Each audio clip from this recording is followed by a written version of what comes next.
Paz, tudo bom? Eu estava aqui Amigo, apanhando um pouquinho para entrar. como é que tá as coisas? Pode, Tá conseguindo me como é copiar que tá bem as aí? coisas, meu amigo? Tudo em paz, graças a Deixa eu Deus. só pôr o Cheguei fone agora aqui de uma, para te ouvir melhor.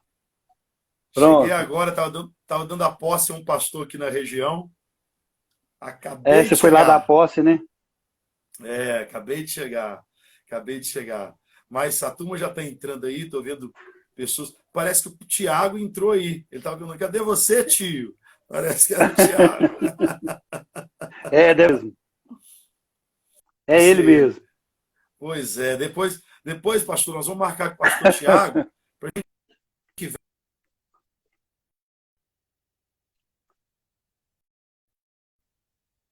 e eu tenho certeza que poderia somar. Ah, meu amigo, como é que tá as coisas por aí? Rapaz, graças a Deus tá bem. Pensei no final da tarde, né? O pronunciamento lá do Do Moro. É, ministro da rapaz, Justiça? que coisa, viu?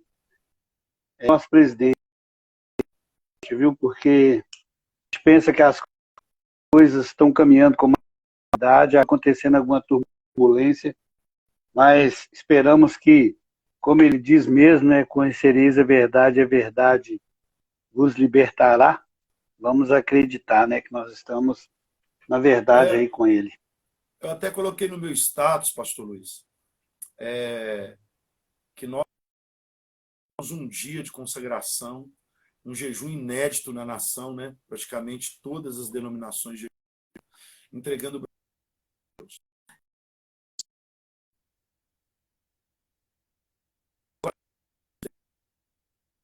Quando eu tirei um tempo em favor da igreja de oração, de jejum, às vezes parecia situações que eu me questionava, meu Deus, morei e agora me aparecem essas situações, mas no final eu acabava percebendo que aquilo que no momento parecia para mim uma grande turbulência era Deus colocando a construção em ordem, era Deus colocando as coisas no seu devido lugar.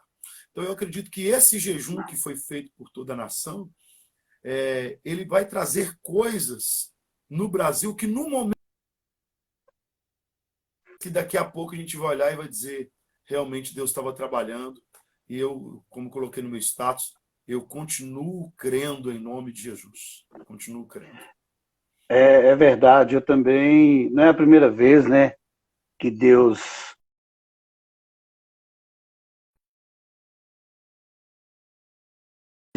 esquece disso. Deus é Verdade. mestre em deixar as coisas certas, mas ele gosta de começar certo. E às vezes muitas coisas que começam erradas, Deus tem que interferir, mudar. Esse é para confundir os sábios, literalmente, né? É verdade. E continuarmos orando, né? Continuarmos intercedendo. É, não é nossa questão aqui, não é uma questão política. Eu não sou partidário, então eu sou a favor do Brasil, né? E agora é hora. Alguém já disse que se você está num voo e torce para ele cair só porque você não gosta do piloto, isso é ignorância. Verdade. É Só porque eu não verdade, é vou porque eu não gosto verdade. do piloto, eu vou torcer para o avião cair. É Então nós verdade. estamos todos nesse mesmo voo e é continuar intercedendo pela nossa nação, porque é fundamental uma participação leal, íntegra da igreja por interceder, né? Enfim, que Deus abençoe o É Brasil, verdade. É verdade. né? As Pois pessoas vão se revelar nesse caminho, você vai ver. é verdade, é verdade. E administrar a nossa nação do tamanho que é, um tamanho Não é continental, num fácil, não. período de pandemia,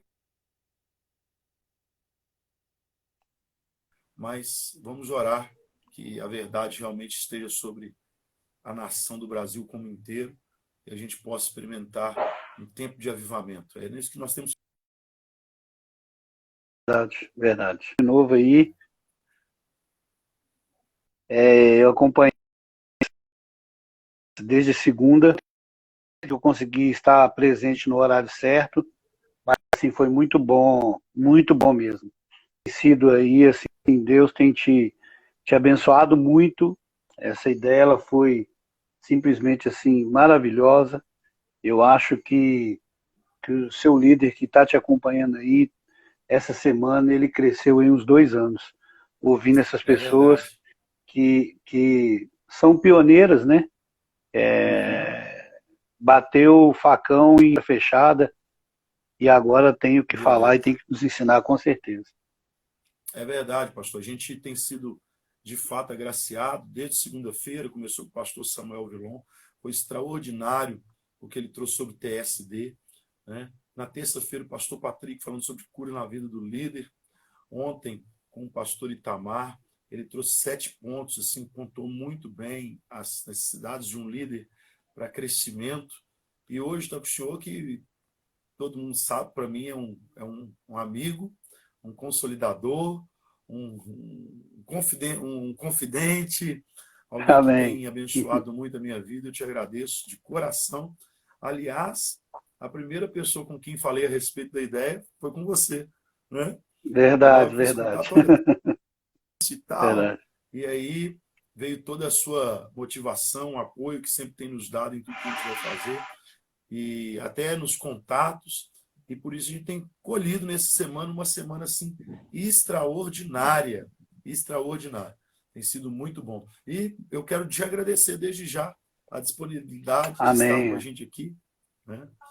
Com certeza vai É, somar muito, muito, muito, muito. é um prazer, você sabe disso. Você é um cara que está no nosso coração desde a primeira vez que eu te conheci, numa situação muito ímpar, muito bacana. Não esqueço daquilo nunca. Foi uma experiência muito profunda para mim. E é ingratidão, na verdade, tudo aquilo que a gente iniciou, essa amizade de Deus na nossa vida lá no ITQ de Amém. BH. É verdade, é verdade. Maravilhoso. Meu pastor, essa semana então a gente está tentando trazer algo para os nossos líderes, porque a gente tem estado um pouco preocupado com, ao mesmo tempo que houve um despertamento cristão para as redes sociais, pastores que nunca usavam as redes sociais hoje estão usando, né? Ao mesmo lado que tem trago muita coisa boa, também a gente corre o perigo de vir muita coisa no meio que talvez não convém, né? Hoje eu pregava sobre para onde nós olhamos, andar por fé e não andar por vista. Quando a gente anda por vista, a gente vai errar o caminho, porque Deus sempre tem um caminho que é diferente do nosso. Quando a gente anda por fé, a gente vê além da pandemia. E às vezes, nesses dias, as pessoas estão tão focadas em olhar para aquilo que não edifica, que acabam se contaminando, né? Acabam absorvendo coisas que não vai trazer maturidade. E é em cima disso que veio a ideia de fazer a Semana do Líder. Semana do Treinamento do Líder, a gente preocupado em trazer assim algo que some realmente na vida das pessoas, nesse momento que todos nós estamos enfrentando, que é muito novo para todo mundo, né? Então, assim nasceu essa ideia. E eu tenho certeza que ter o senhor com a gente aqui vai somar nesse momento da nossa liderança. Anderson, é assim, eu criei um costume já há algum tempo de sempre assim pedir a Deus quando a gente vai compartilhar com alguém, com a igreja, enfim, numa célula, que Deus sempre traga uma palavra assim para nos orientar naquele momento. Eu sempre acredito assim que Deus tem uma palavra rema para isso, sabe? E não Amém. foi diferente quando você me falou.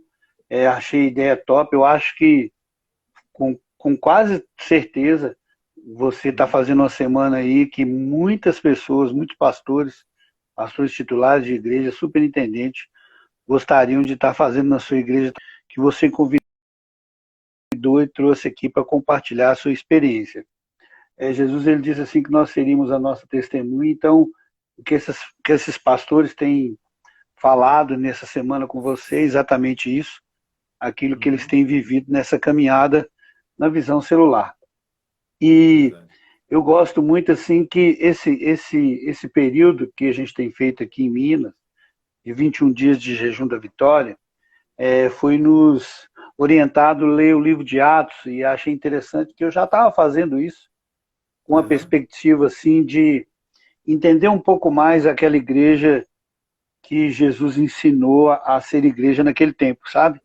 E já é pela terceira vez nesse período bem curto que eu estou lendo o livro de Atos, compartilhando com alguns amigos que têm compartilhado comigo também aquilo que Deus tem falado. E quando foi ontem, depois da conversa com o pastor Itamar, que foi assim, fantástico naqueles pontos que ele levantou, e também observando as outras live que você fez, eu percebi que assim não tem muito o que inventar, na verdade, né? A coisa ela já foi construída em cima de um alicerce, em cima de princípios que a gente não negocia. E todos eles foi muito efetivo em dizer que existe um alicerce construído para que a visão de celular ela se desenrole, ela aconteça de verdade. E por isso, na verdade, que eu comecei a estudar um pouco mais o livro de Atos, porque eu entendo assim que Jesus deixou o ensinamento para a sua igreja acontecer de fato aqui nesse princípio. Os 4 evangelhos vai mostrar para a gente o período que ele esteve aqui e aquilo que ele produziu nos discípulos a gente vai ver no livro de Atos e a gente vê isso com muita clareza. E eu pedi a Deus essa palavra, sabe assim, que a gente poderia compartilhar algumas coisas e, como eu disse, não tem nada novo, mas a gente percebe que esse alicerce ele é bem claro para todo mundo, né? Todos eles falaram disso aqui, que a gente tem que construir em cima desses princípios que a gente não pode negociar. E quando a gente começa a ler o livro de Atos, a gente vai perceber essa igreja estabelecida em cima desses princípios, sabe?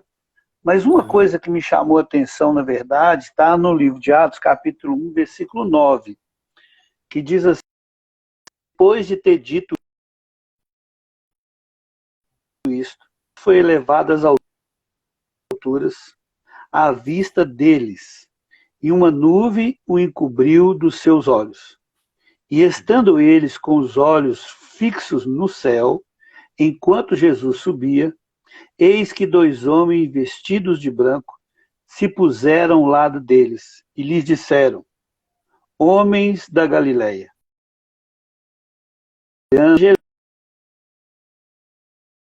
Jesus, que foi levado do meio do céu, virá como vocês o viram subir.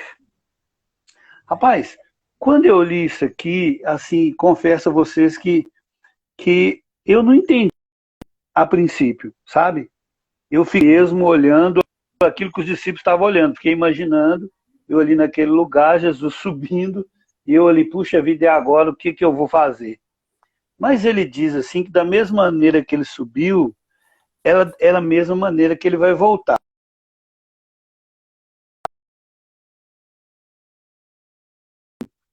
Quando ele foi em cima de uma expectativa que ele havia treinado esses discípulos para continuar aquilo que ele havia iniciado. Então, quando ele foi, ele deixou uma igreja. E quando os discípulos estão olhando, quando eles estão subindo, e esses 2 homens aparecem e dizem assim: olha, da mesma forma que ele está indo, é da mesma forma que ele vai voltar.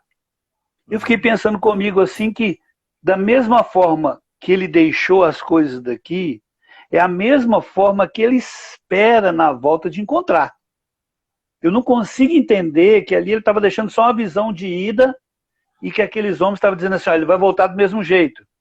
Eu consigo entender uma mensagem aqui fora dessas linhas que estão escritas, como assim: olha, estou deixando essa igreja como ela está e eu vou voltar da mesma forma. Ou seja, quando essa igreja estiver do mesmo jeito que eu deixei. Cara, quando eu comecei a olhar essa visão dos discípulos olhando a subida de Jesus, e esses 2 homens falando assim: olha, da mesma forma que ele está indo, da mesma forma que ele está voltando, eu não acredito que Jesus ia deixar só uma visão de partida, numa expectativa de volta, só de uma visão comum. Porque assim, eu entendo que ver é uma coisa e enxergar é outra. Uau. Sabe? Amém. Ver é uma coisa, enxergar é outra. Por exemplo, assim, quando alguma coisa passa na rua muito rápido, você fala assim: eu vi isso. Ou seja, você viu, você olhou por um acaso. Mas certo. Quando você enxerga algo, você detalha com mais pontos, se você faz detalhes mais pontuais daquilo que você viu. Exatamente. Exato. Então, não é simplesmente ali, Jesus está indo e está voltando. Jesus deixa uma mensagem ali, olha, estou deixando para vocês essa igreja, e na minha volta eu espero encontrar essa igreja como eu deixei. Amém. Você consegue entender isso? Então, assim, não era só ver a ida dele e a expectativa da volta. Eles precisavam de enxergar isso, ou seja, de entender o que Jesus estava deixando e o que ele esperava na sua volta. Então, quando você falou há pouco aí sobre a questão de visão, aí eu fui pesquisar um pouco o que é ver, o que é enxergar, para me entender essa visão desses discípulos, vendo Jesus subir e depois esperar da mesma forma ele voltar. Bem, o ver, ele é temporal, ou seja, ele acontece naquela hora, mas o enxergar vai muito além daquilo que você está vendo. Entende? O ver você viu, acabou. O enxergar você vai além de só ver. Por exemplo, quando algo entra fortemente na sua memória, você é capaz de detalhar detalhes que muitas pessoas não conseguem ver. E aí eu fui no dicionário definir isso. Ou seja, ver é perceber pelo sentido da vista. E enxergar é descortinar, divisar, observar, ou seja, ele olhar atentamente, fazer aquilo ter um reflexo mais poderoso, simplesmente só de ver. Então, quando Jesus subia, ele estava deixando um recado para a gente, falando assim, mano, olha, eu não se preocupe com a minha ida, com as nuvens, do jeito que eu estou indo. Se preocupe com o que eu estou deixando para ser continuado a ser feito, porque quando eu voltar, eu espero encontrar aquilo que eu deixei. E o que aconteceu com o passar dos anos? Foi se perdendo essa base, esse alicerce, o qual Jesus provocava Deus a agir na terra. Porque é assim, toda ação do céu precede uma ação da terra. Nós somos provocadores, o pastor Jerônimo fala muito isso. Nós somos provocadores de milagres, ou seja, a ação de Deus tem que ser provocada por nós. Então, essa igreja primitiva, o que ela fazia? Ela provocava Deus multiplicar, mano. E uma das coisas que essa igreja tinha como característica de atitude era a perseverança. Vocês falaram sobre isso aqui ontem. Nunca desistir diante das coisas que você faz para Deus. É verdade. Mesmo que você perdeu todas as suas forças, você ainda assim tem que continuar fazendo. O pastor Itamar falou isso ontem. Verdade. Então, essa igreja, ela é uma igreja que ela persistia até o fim. Mesmo que quando ela olhasse para a caminhada, ela não percebia uma luz no fim do túnel. Ela continuava fazendo, independente dela não conseguir ver. Ou seja, a fé não é isso? Chamar a existência das coisas que você não vê. Ou seja, mesmo que você não está conseguindo ver o resultado, você tem que persistir. Ou seja, em cima de um alicerce de oração, de discipulado, sabe? De meditar na palavra de Deus, tem uma atitude de perseverar nisso. Porque, mano, deixa eu falar para você uma coisa. É fácil orar? Não. Fazer uma oração não é fácil. De jeito nenhum. É fácil fazer uma oração. Você pode pegar, Jesus ensinou, vai lá e lê aquela oração lá, que está lá em Mateus 6,9, está tudo certo, é facinho. Agora, é fácil você manter uma disciplina de oração? Não é. É fácil você meditar na palavra de Deus, tem dia que você pega a palavra de Deus para ler, dá aquela soneira danada, você quer julgar a palavra de Deus e ir para lá. Ou seja, a perseverança, ela só vem diante das dificuldades, mano. Se não tem dificuldade, como é que você vai gerar perseverança? Então, Deus conhece e sabe de que forma que ele tem que ser provocado. Olha isso. Deus provoca a gente para a gente provocar ele. Então, muitas das vezes, as dificuldades que vêm é para gerar em nós uma perseverança. Esse tempo que a gente está vivendo, ele não é novo, não, Anderson. Esse tempo de confinamento, ele não é novo. Ele não é novo, sabe por quê? Porque Deus, no Egito, fez um confinamento. Todo mundo dentro de casa não sai de lá. Não sai de lá. O que acontecia do lado de fora? Morte. Mas dentro da casa tinha o quê? Vida. Amém. Então não é a primeira vez que Deus confina as pessoas dentro de uma casa. Não é a primeira vez.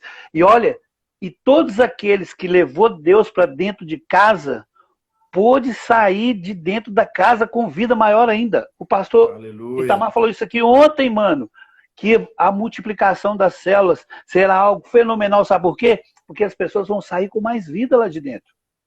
Aleluia. Sabe? É A palavra de verdade, Deus está pastor. chegando com mais força dentro de casa. As pessoas estão meditando, estão orando mais. Você acabou de dizer aí. Olha, o Com Brasil todo certeza. parou para olhar pelo presidente, para orar para essa pandemia parar, para que nós podemos ser abençoados, para que isso vá embora logo, para que o país tenha saúde. Ou seja, quando é que você já ouviu dizer que um presidente pediu para o país jejuar e orar pela sua nação? Eu Isso é nunca vi inédito. falar. Ou Eu seja, também, nos não é meus durante a minha 43 vida, anos, não. não. Eu nunca vi falar disso. Verdade. Onde é que você já viu a nação de Israel parar para orar pela humanidade? Cara, eu nunca vi falar disso. Verdade. E quando você olha para essa igreja desse tempo, era uma igreja que provocava Deus como nós provocamos agora. Cara, deixa eu dizer para você uma coisa. O que vem depois desse tempo de confinamento será Canaã na nossa cara. Amém. Deus vai derramar sobre nós o que ele derramou para o povo dele em Canaã. Sabe por quê? Porque quando Deus confinou o povo na casa, tinha uma promessa de Canaã depois da Páscoa. Aleluia. É verdade. Então, nós estamos vivendo um momento de confinamento, mas é porque Deus tem uma Canaã lá na frente para mim e para você. Sabe? É muito Então, forte. estamos dentro de casa, é horrível, é ruim. É horrível, ruim porque a gente gostaria de sair. Mas quando Deus Sim, confina o povo, é porque Deus quer trazer vida para o povo. é verdade. As pessoas vão sair mais fortalecidas de lá.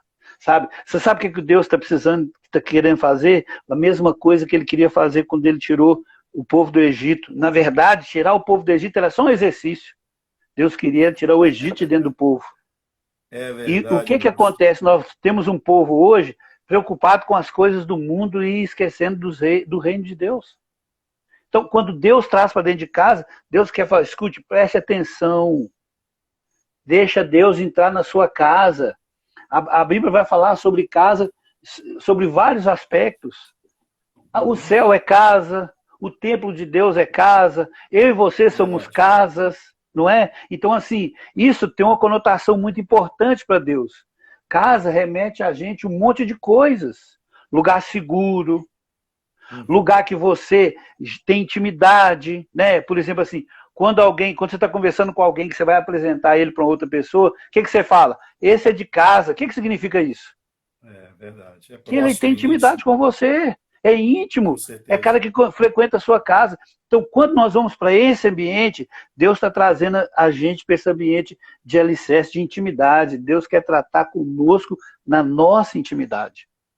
E está tratando não só Maravilha. individualmente, mas está tratando com a família como um todo, cara.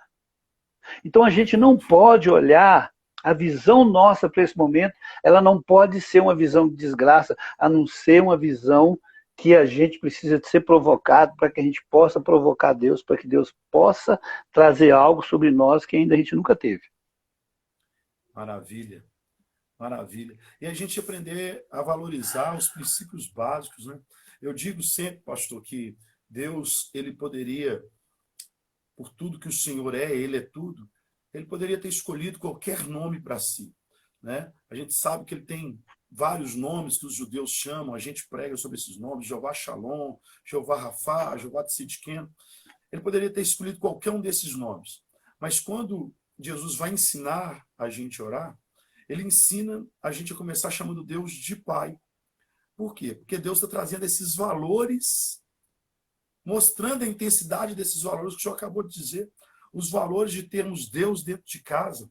Quando eu chamo Deus de Pai, é porque eu estou sinalizando que Ele está comigo dentro da minha casa, que ele é para mim esse abrigo, essa proteção, que eu estou dando valor à família. O primeiro milagre de Jesus aconteceu dentro de uma casa, né? Por quê? É Deus trazendo de volta estes valores, ensinando para a gente a resgatar esses valores de estar dentro de casa, para que nós possamos aprender a estar na casa dele. Ele estando na nossa casa, para nós podermos aprender a estar na casa dele. E estarmos com ele, né? Então, a gente crê nisso, e foi muito, muito forte o que o senhor disse, que a gente começa a falar assim, eu mesmo disse várias vezes hoje no início da live, gente, isso tudo para nós é novo. É novo para mim e para você, mas não é novo para Deus. Não é novo É para ver... Deus. Né? Deus já fez isso no passado. Pronto. E como ele fez com um propósito, quem não consegue andar pela fé não vai ver, mas o propósito de Deus segue sendo estabelecido. É verdade. Eu lembro ontem que vocês falou uma coisa e também ouvi o momento do Samuel, vocês falaram sobre a falta de conhecimento, né? Então, assim, Exato. eu acho que essa questão de, em vez de ver e enxergar as coisas, isso gera conhecimento para a gente, sabe? E a única forma de você conseguir conhecimento é meditando em cima de algo. Não tem como você parar e simplesmente a coisa passar e você entender sobre aquilo. Você tem que parar, olhar aquilo com detalhes, ver a parte daqui, a parte dali, para que aí esse conhecimento entre dentro de você. E a liberdade, mano, ela só vem através do conhecimento. Então, naquela época, Deus tinha um povo escravizado, ou seja, um povo sem conhecimento e sem liberdade. Então, é preciso... eu não acredito, Anderson, que nós seremos o mesmo depois dessa pandemia. Eu não acredito, porque o povo de Israel não foi o mesmo depois que saiu do Egito. É claro que muita ingratidão a gente vê pelo caminho do deserto, sim, sim, mas esse povo nunca mais foi o mesmo, nunca mais foi o mesmo.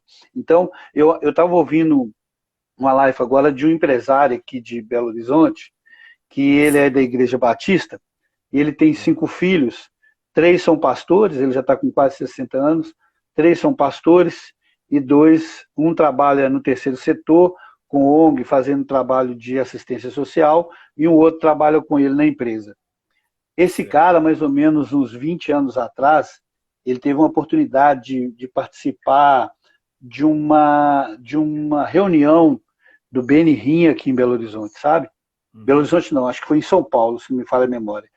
Estou confundindo a cidade.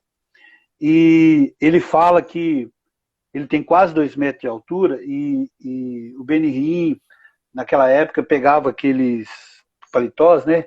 E jogava na pessoa. Diz que ele chegou na frente assim, o Benihim jogou o paletó, ele caiu, ele levantou, o Benihim jogou umas 3 vezes, ele falou assim, eu não conseguia ficar de pé. Eu não conseguia ficar de pé. E é um cara assim que naquele dia o Benihim fez uma palavra de oferta e ele estava com um carro 0 quilômetro. Ele foi com um carro 0 quilômetro para lá. Ele pegou a chave desse carro e deu de oferta e veio embora para casa de ônibus.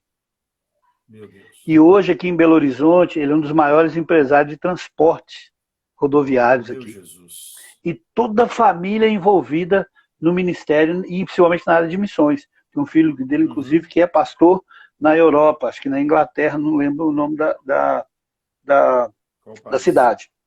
Isso, exatamente. E ele dizia uma coisa, ele falou assim, olha, nós não seremos mais a mesma nação, ou seja, o mundo não será mais o mesmo depois desse tempo.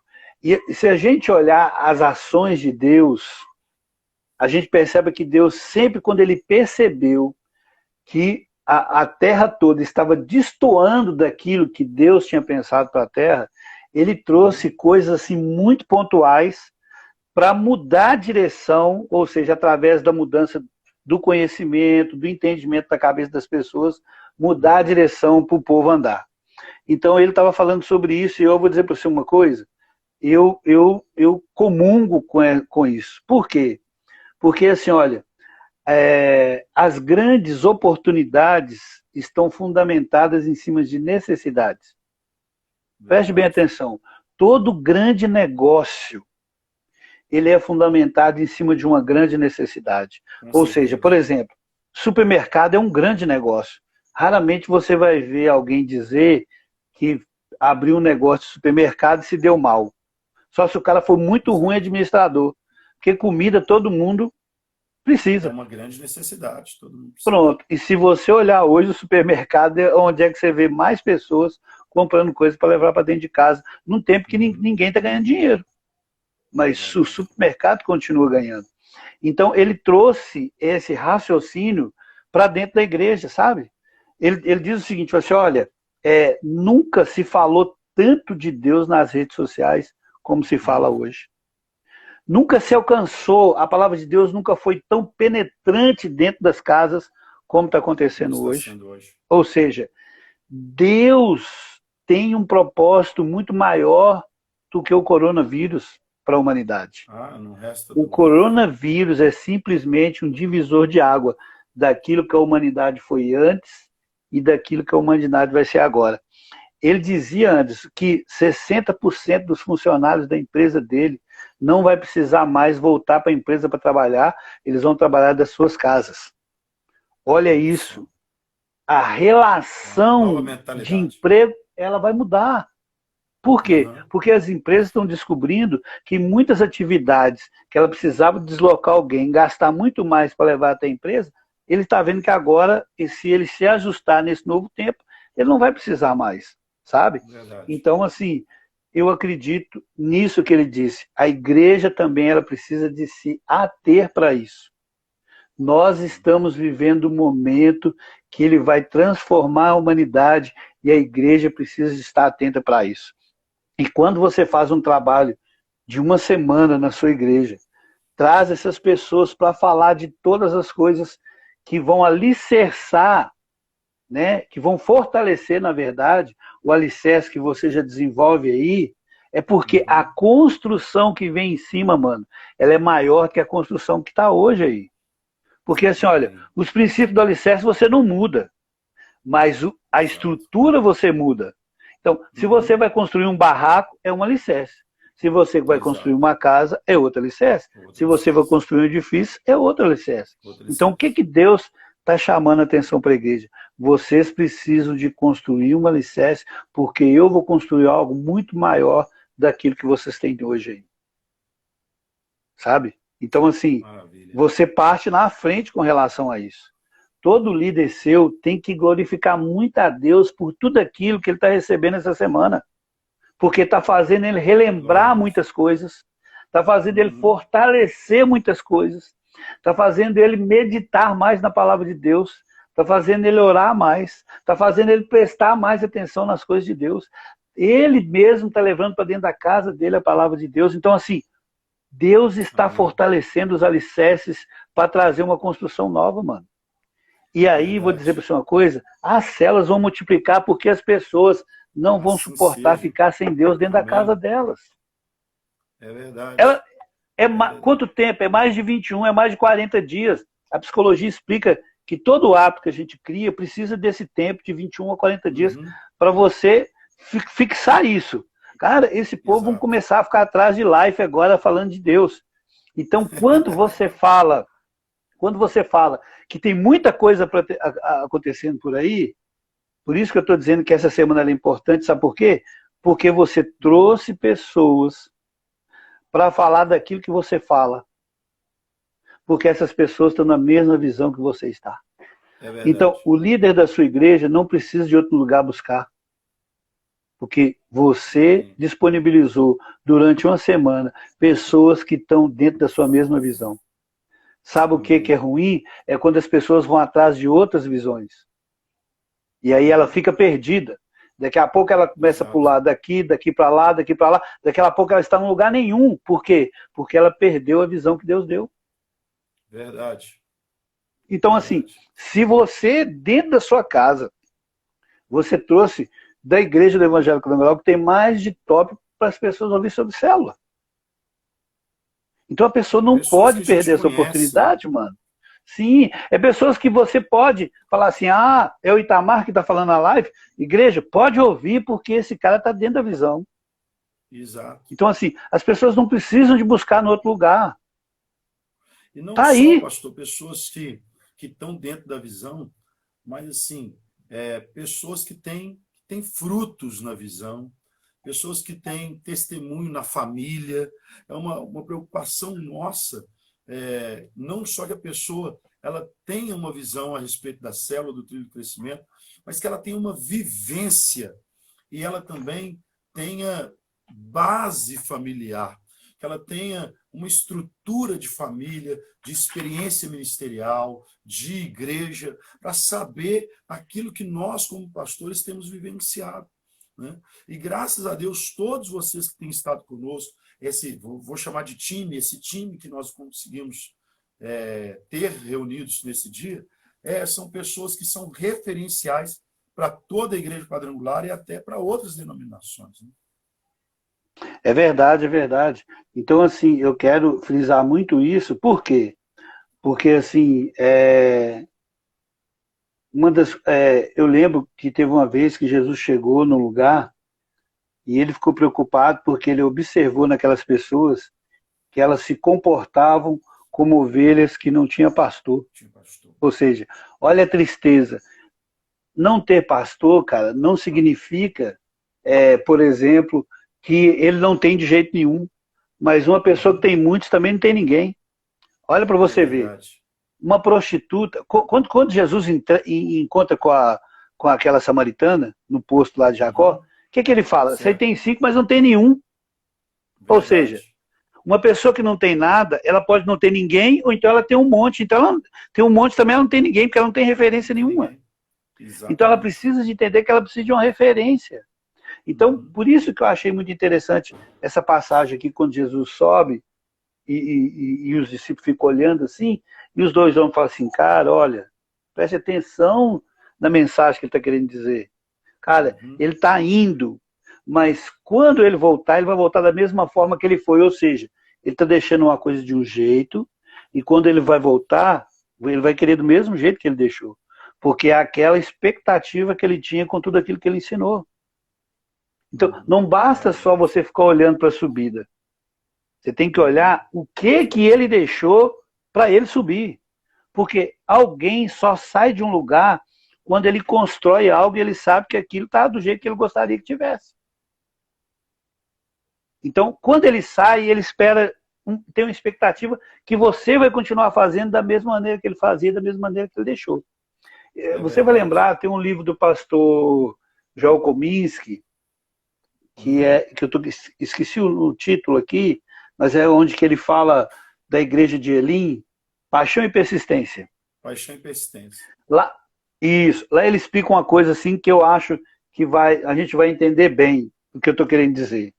Ele diz assim, olha, que o processo do discipulado, se você ler o livro de Atos, você vai ver que esse processo é que fortalece todo o crescimento da igreja aqui, até Paulo chegar em Roma. Você vai ver como que isso é constante em tudo. Mas ele diz o seguinte, que o processo discipulado é assim. Vamos dizer que você é o discipulador, eu sou o discípulo. Então você, como discipulador, você vai fazer e eu vou observar você fazendo. Exato. Eu não vou só ver, eu vou enxergar, eu vou ficar de olho em tudo aquilo que você faz. Num segundo momento, você vai fazer e eu vou ajudar você a fazer. Exato. Certo? Então eu vou ajudar. Então aquele conhecimento que eu tinha de ver, agora eu vou praticar. No terceiro momento, eu vou fazer e você vai me ajudar a fazer. Porque é aquele primeiro momento, eu vou errar em alguma coisa e você vai estar mais perto para corrigir, bacana e tal. Exato. Num quarto momento, eu vou fazer e você só vai observar. Isso. Então, quando Jesus subiu, ele já tinha passado por essas 4 etapas. Agora, ele só vai observar. Por quê? Porque ele já ensinou como é que faz. Nós já estamos fazendo. Então, ele vai observar. Em alguns momentos, ele vai dizer, olha, não está bacana aqui, você precisa de corrigir. Não está bacana ali, você precisa de corrigir.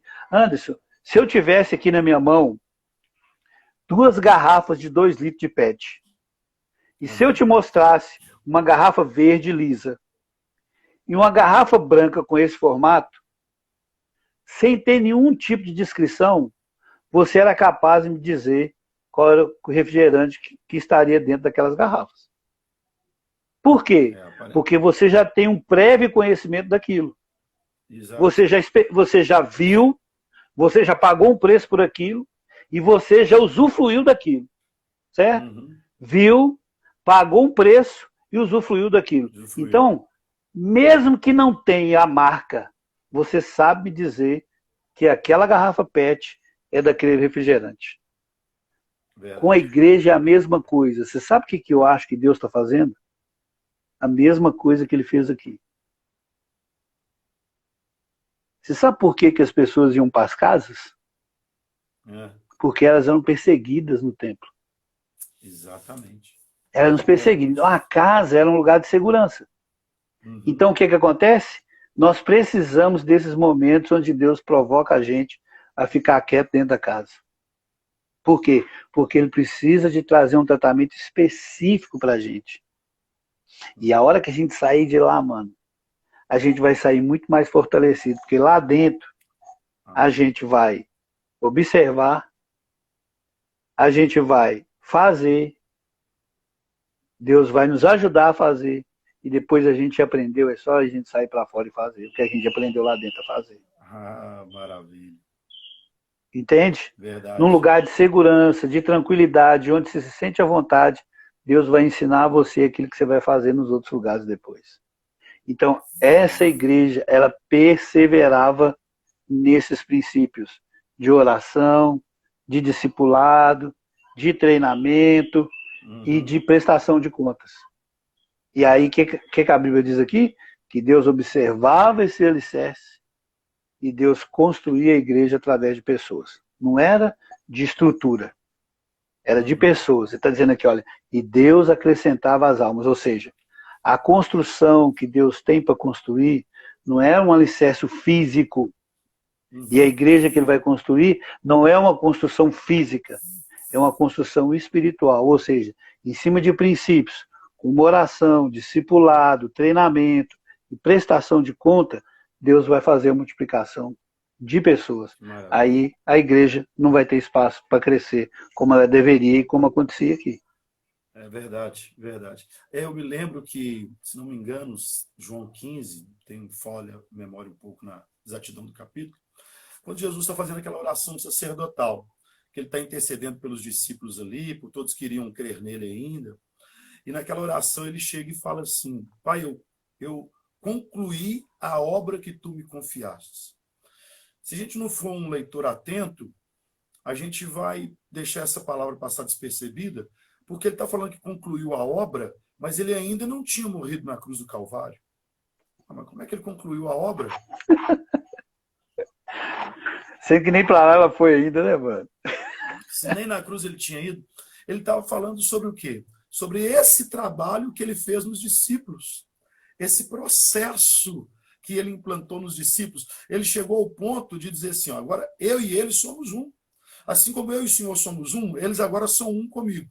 Que eles se mantenham assim. Ou seja, ele diz, olha, eu tenho uma obra para fazer que é remir os pecados lá na cruz.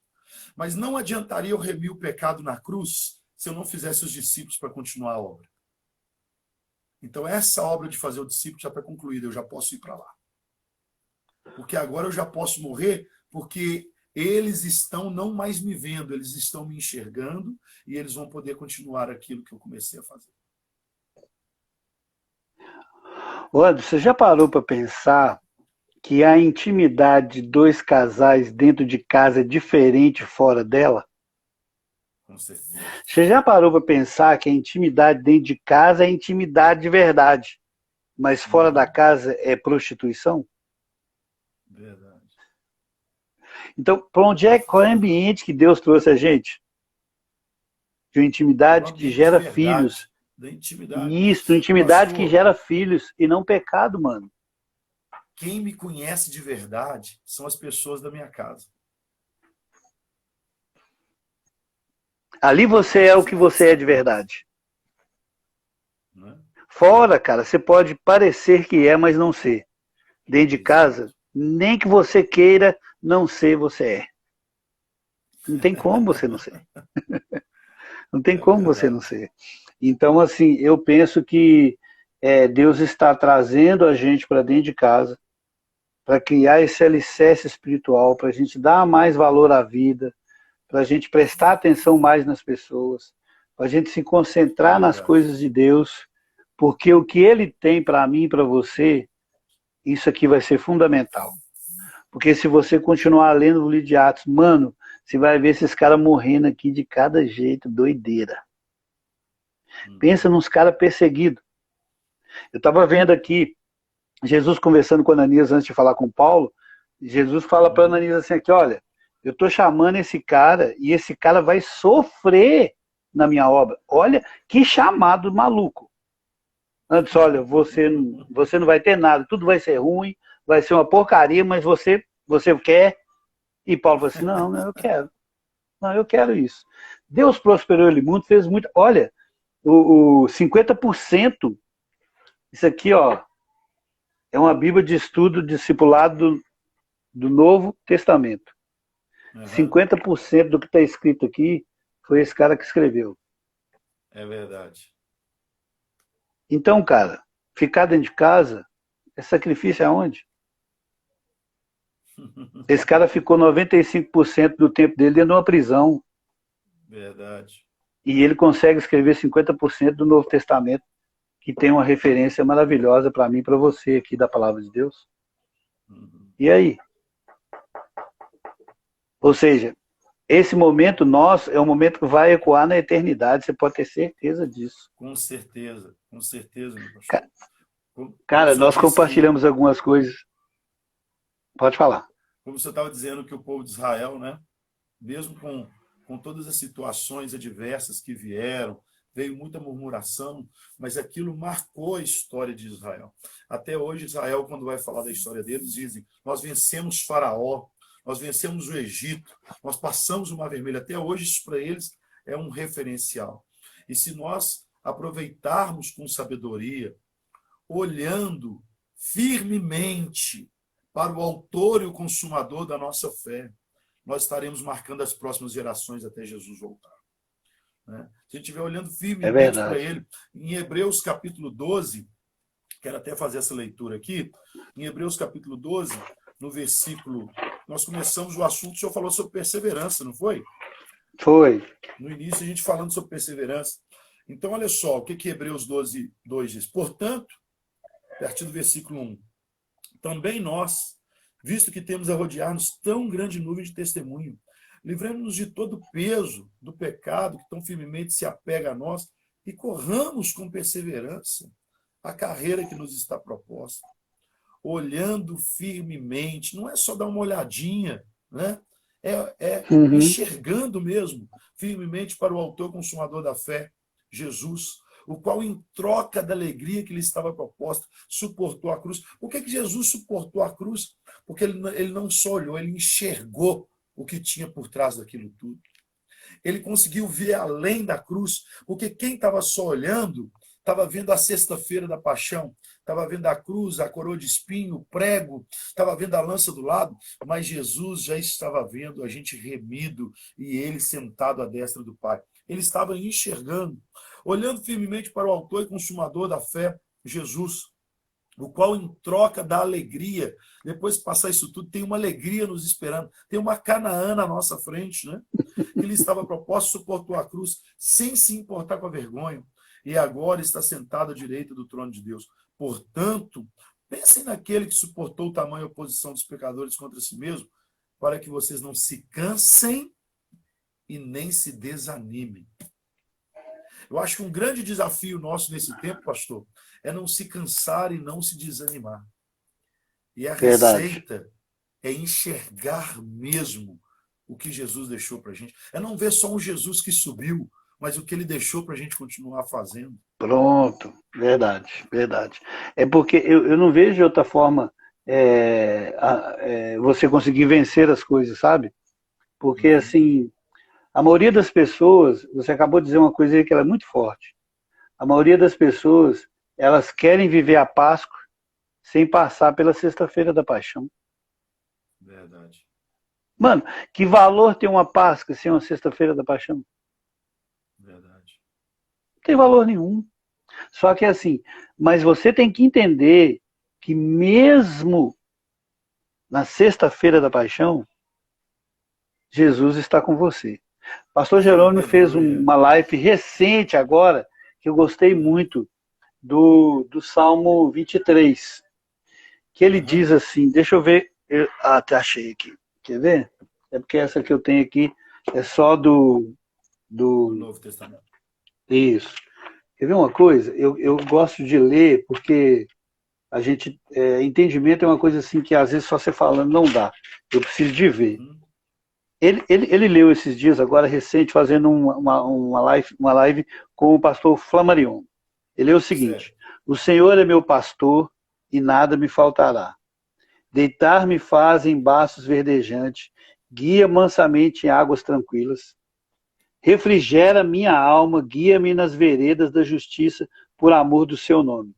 Ainda que eu ande pelo vale da sombra e da morte, não temerei mal algum, porque tu estarás comigo e a tua vara e o teu cajado me consola. Amém. Ou seja, nesse momento de vale, para a gente entender que nós estamos caminhando para a vitória, nós precisamos de ter intimidade com Jesus para saber que mesmo no vale da sombra e da morte, ele vai estar com a gente. Aleluia.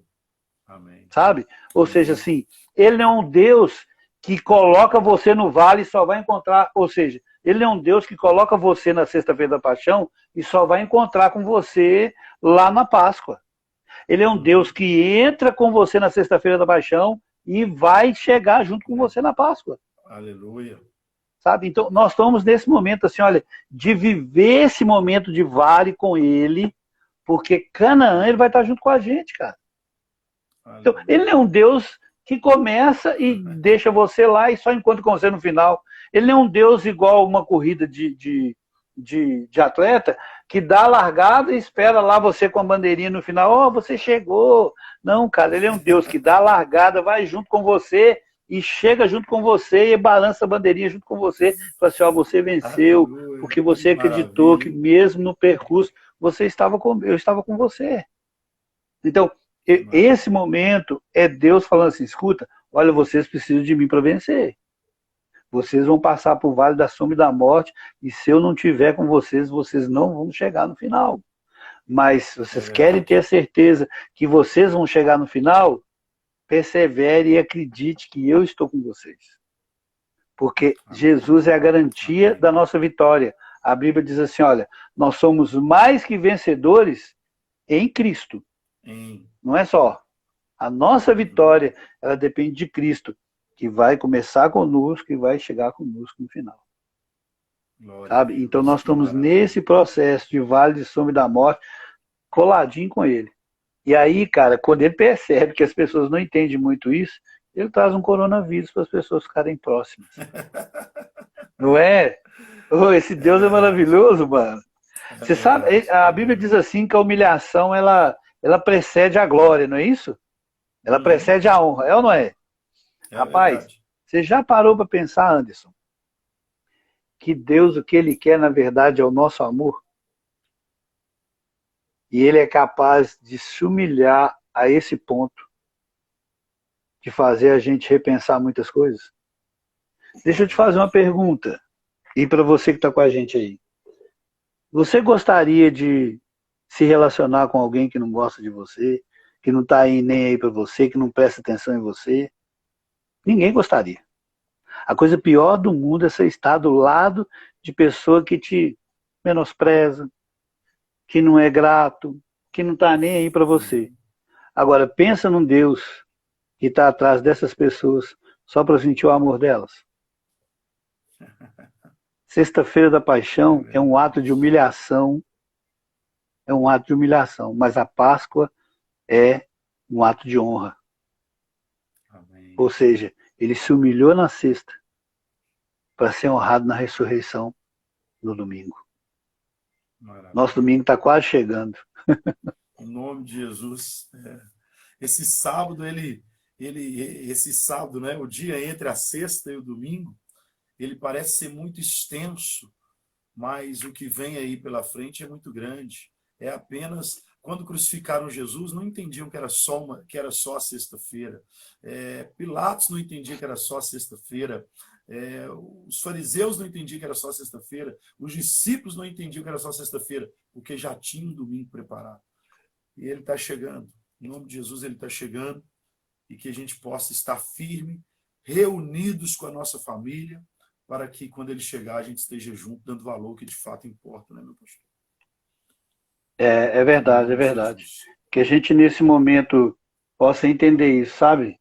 Que Deus, no fundo, está querendo se aproximar ainda mais e mostrar que em toda e em qualquer situação, Ele nunca vai nos abandonar, nunca vai, independente da situação, Deus nunca abandona ninguém, porque Deus ele tem uma natureza que é a onipresença. E a natureza você não tira de ninguém. Mesmo que a pessoa não queira ser, ela é. Amém. Sabe? Às vezes a pessoa não quer ser uma coisa, mas quando você olha para a natureza, tá lá, não, mas você é, meu amigo, não tem jeito. Então Deus, mesmo que ele não quisesse ser presente, ele ainda vai ser, porque essa é a natureza dele. Então, Deus está conosco, e se ele estiver com a gente, meu amigo, vou dizer para você uma coisa, operando ele, ninguém vai impedir. Ninguém vai impedir. Amém. Que maravilha. Então nós somos mais que vencedores de verdade. De verdade, Glória vocês podem crer nisso. Espere, meu pastor, porque a Igreja do Alto vai viver um momento muito especial aí. Amém. Hoje, a nossa Igreja do Evangelho Quadrangular no Piauí está fazendo 45 anos. Que isso, hein, mano? Aniversário da igreja hoje, 45 anos no Piauí. No Piauí? Eu quero... 45 anos no Piauí. Ela nasceu primeiro aonde? Qual cidade? Foi aí em Parnaíba? Parnaíba. Que isso, hein? Parnaíba. Foi aqui na Igreja da Davi Caldas. Foi a primeira quadrangular do Piauí, há 45 anos. Que isso, hein? Você foi pro berço mesmo, hein? Vamos deixar aqui registrada a nossa gratidão a Deus por esses 45 anos da igreja e, através da pastora do reverendo Ademir, parabenizar toda a família quadrangular no estado, né? Em nome de Jesus. Eu acredito que nós estamos pertinho do horário de terminar, pastor, porque o Instagram agora com uma hora ele interrompe a live, corta, né? Ela cai automaticamente. Então, se alguém quiser fazer alguma pergunta, nós temos, eu acredito que ainda uns 5 minutos no máximo. Então, se alguém quiser fazer alguma pergunta, coloca aí a sua pergunta e nós vamos estar, se podendo responder, o pastor Luiz, né? A gente vai estar respondendo. E lembrando que nós vamos transmitir, aliás, colocar esta live no YouTube. A gente vai abaixar e vai colocar no YouTube. Então, se você quiser entrar lá depois no YouTube do Anderson Freitas, que todas essas 7 lives estarão lá. Então, se você quiser baixar, você pelo YouTube você consegue baixar. Você pode até usá-las para ministrar na sua igreja, com a sua liderança. Tá? Vai aqui, encerrar, pastor, ora por nós. Vai. Tá, quem vai estar com você? Tá, quem vai estar com você é o André e o Anderson, né? O Anderson amanhã e o André domingo. Beleza. Dá um abraço no pastor Admir, um abraço, é uma pessoa muito especial. Tá bom? Amém. Senhor, nosso Deus e nosso Pai, nós queremos te agradecer por esse momento, pela vida do pastor Anderson, pela vida da sua família, pela vida da sua igreja.